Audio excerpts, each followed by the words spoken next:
Constantinople, 1185. Andronikos I Komnenos sat on a throne built from other men's corpses, and for a time, it worked. He had seized power through betrayal and blood, but once crowned, he became an unlikely reformer, stripping the aristocracy of its stranglehold on the treasury and replacing hereditary appointments with merit-based governance. He slashed the sale of offices, a practice that had bled the peasantry dry for generations, and imposed brutal but effective tax discipline that, for the first time in decades, actually protected the rural poor from predatory landlords. Historians still debate whether he was a tyrant or the empire's last competent administrator. Both readings are probably true. The empire's patience ran out in 1185 when Norman forces under William II of Sicily sacked Thessaloniki, slaughtering thousands and exposing Andronikos as unable to protect his own territory. Public opinion, already brittle under his purges, collapsed entirely. When he ordered the arrest of a rebellious relative, the operation failed and ignited open revolt in the capital. A mob overran the palace guard within hours, a collapse of internal security so total that no amount of prior reform could offset it. Andronikos was dragged through the streets of Constantinople and handed to the mob for 3 days of systematic public torture. Attackers amputated his right hand with a blade and gouged out one of his eyes while the crowd watched. Byzantine chroniclers recorded that boiling water was thrown in his face and that he was struck by anyone who wished to approach him, a form of collective public execution, with no single executioner. By the time the ordeal ended, he was suspended by his feet between 2 pillars at the hippodrome, where Latin mercenaries ran him through with their swords. His body was left unburied for years, a deliberate act of desecration meant to erase the reformer along with the tyrant. Isaac II Angelos, the very relative Andronikos had tried to arrest, was proclaimed emperor within days of the mob's uprising, and most of the merit-based reforms were dismantled within a generation, a reversal historians often cite when explaining Byzantium's accelerating decline through the centuries that followed. He was not a merciful man by any measure. His secret police, the Vestiaritai, operated an informant network that reached into aristocratic households across the empire, and anyone suspected of conspiracy could expect blinding or execution without much in the way of trial. But contemporaries also noted that under his rule, tax farming, the practice of auctioning off collection rights to the highest bidder, was curtailed, which directly reduced the extortion peasants had suffered under his predecessors. Byzantium under Andronikos was, by several accounts, simultaneously safer for the poor and more dangerous for everyone with a title. Baghdad, 1258. Al-Musta'sim was the last Abbasid Caliph of a city so saturated with scholarship that its libraries held what many considered the greatest concentration of human knowledge on earth. The House of Wisdom alone contained hundreds of thousands of manuscripts on medicine, astronomy, and philosophy, drawing scholars from across 3 continents. Baghdad wasn't just a capital, it was the intellectual center of gravity for the medieval world. Al-Musta'sim's downfall was a strategic failure, not a battlefield loss. As Hulagu Khan's Mongol army advanced, the Caliph refused to reinforce Baghdad's garrison or negotiate seriously, apparently convinced that the city's prestige alone would deter an attack. It didn't.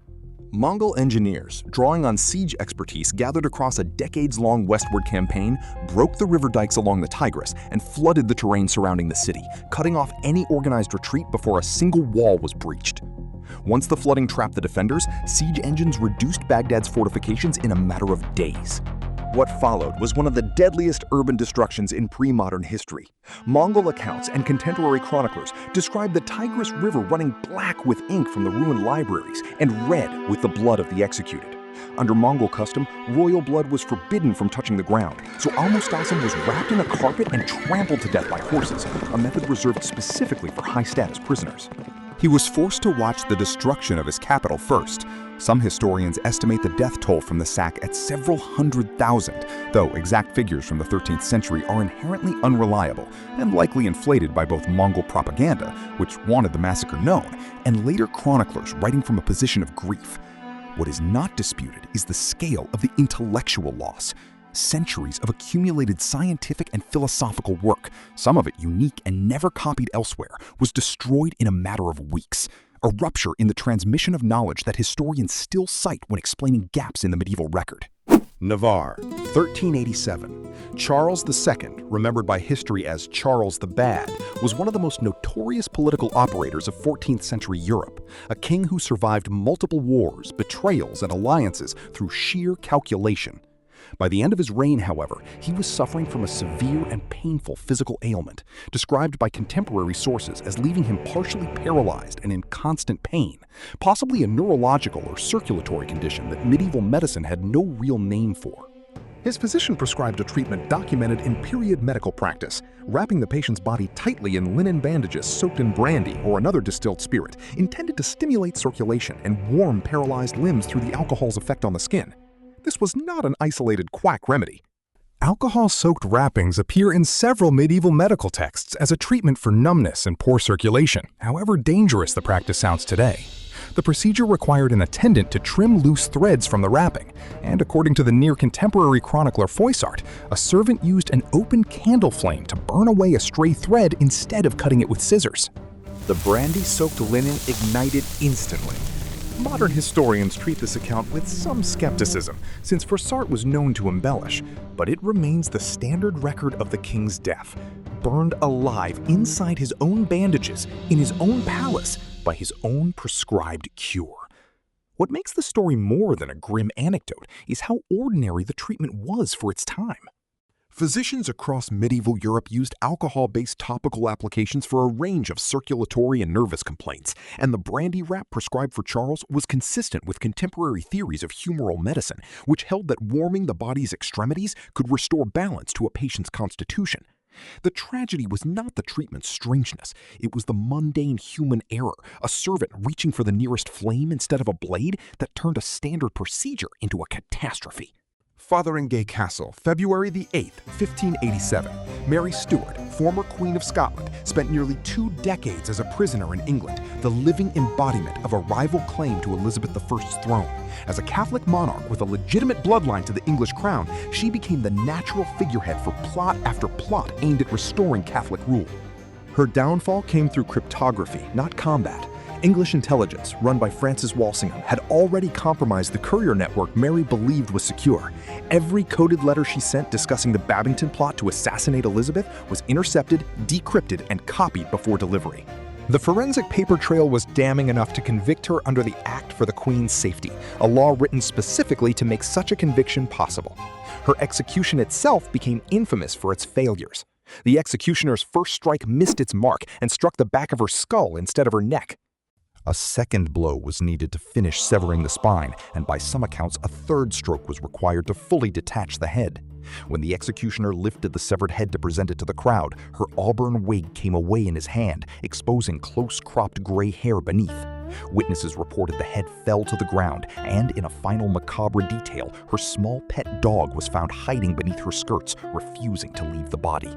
Elizabeth signed the death warrant with visible reluctance, aware that executing an anointed monarch, even a captive one, set a precedent that could one day be turned against her own crown. She reportedly delayed for weeks before her signature was finally sent to Fotheringhay, and after the execution, she publicly blamed her own secretary for delivering the order without her final confirmation, a piece of political theater meant to distance her from the killing of a fellow queen. Babylon, June the 10th, 323 BC. Alexander of Macedon had conquered an empire stretching from Greece to the Indian subcontinent without ever losing a pitched battle, a military record no ancient commander matched before or after him. By 32, he had redrawn the map of the known world. His final decline began after a period of extended heavy drinking, followed by fever and a rapidly progressing paralysis that moved from his extremities inward while his mind stayed lucid throughout. Modern retrospective diagnosis, based on the ancient descriptions, points most strongly to Guillain-Barré syndrome, an autoimmune disorder that attacks the peripheral nervous system and can cause full-body paralysis without affecting consciousness. It's a serious hypothesis, not a settled fact. Other historians argue for typhoid fever or malaria, and the ancient sources are too incomplete to confirm any single diagnosis with certainty. What made the case genuinely horrifying, if the paralysis theory holds, is a detail about ancient medical practice. Physicians of the era checked for death by observing whether a person was breathing, not by feeling for a pulse. A body paralyzed to the point of undetectably shallow breathing could be pronounced dead, while the mind inside remained fully aware. Ancient sources note that his body reportedly did not begin visibly decomposing for nearly a week after his official time of death, which some scholars have taken as circumstantial support for the theory that he was still alive and conscious as the embalming process began. The debate over Alexander's actual cause of death remains one of the longest-running arguments in ancient history. Proponents of poisoning point to the political motive, since several of his generals stood to gain enormously from his death and the empire's subsequent fracture into rival kingdoms. But the 11-day timeline described in the surviving royal diaries, the so-called ephemerides, fits a progressive illness far better than a single poisoning event, which is why most modern clinicians who have reviewed the ancient accounts favor a natural, if catastrophic, medical explanation over assassination. Rouen, September the 9th, 1087. William, Duke of Normandy and Conqueror of England, had spent 2 decades ruling his cross-channel territories through overwhelming force and administrative reform, most famously commissioning the Domesday Survey to catalog every asset in his new kingdom. During a campaign against the French crown near Mons, William's horse reared or stumbled, driving the iron pommel of his own saddle into his abdomen with enough force to rupture his intestines. There was no battlefield wound involved. Internal injuries of this kind, without antibiotics or surgical intervention, meant a slow deterioration. Contemporary chroniclers describe 6 weeks of worsening infection, almost certainly peritonitis, before William died at a priory outside Rouen. His funeral turned into one of medieval history's most notorious disasters. His body had already begun to decompose and bloat with trapped gas in the summer heat by the time attendants attempted to force his oversized corpse into a stone sarcophagus that had been carved too small. Chroniclers present, including Orderic Vitalis, recorded that the pressure ruptured his abdomen, releasing a stench so overwhelming that mourners fled the cathedral and the ceremony had to be rushed to completion. William's reign had been defined by administrative innovation as much as conquest. The Domesday Survey he commissioned in 1086 sent royal commissioners into nearly every settlement in England to record landholders, livestock, and tax obligations in exhaustive detail, producing a document so thorough that later generations named it for the Last Judgment, since its findings, once recorded, were treated as final and unappealable. It remains one of the most complete administrative records to survive from medieval Europe. Bosworth Field, August the 22nd, 1485. Richard III became the last English king to die in combat, leading a cavalry charge personally aimed at killing his rival, Henry Tudor, and ending the battle in a single decisive stroke. The gamble failed when Richard's horse became mired in marshy ground near the battle line, likely the moment immortalized by Shakespeare's line about a kingdom for a horse. Unhorsed and surrounded, Richard was cut down by Welsh infantry wielding halberds and polearms in brutal close-quarters fighting. Forensic osteological analysis conducted after the 2012 discovery of his remains identified multiple perimortem wounds, with the fatal injury being a halberd blade that penetrated the base of his skull and entered the brain, a wound pattern consistent with an unhorsed combatant already stripped of his helmet. His body was stripped, slung over a horse, and buried without ceremony in a hastily dug grave. For over 5 centuries, the exact location was lost to history until archaeologists in 2012 excavated beneath a Leicester Council car park, confirmed the skeleton's identity through radiocarbon dating, DNA comparison to living matrilineal descendants, and a distinctive spinal curvature matching historical accounts of his scoliosis. In total, the skeleton showed 11 wounds inflicted at or around the time of death, 9 of them to the skull, a level of violence forensic analysts described as consistent with a ritual humiliation of the body following death rather than combat wounds alone, since several blows appeared to have been struck after the fatal injury had already been delivered. Richard was reburied in 2015 at Leicester Cathedral with full royal honors more than 5 centuries after his death, closing a case that forensic archaeologists still cite as one of the clearest identifications ever made of a medieval monarch's remains through combined skeletal, genetic, and historical evidence. From a mob's makeshift execution in a hippodrome to a battlefield grave beneath a parking lot, the pattern holds across every century. Power built on force rarely ends on the ruler's own terms.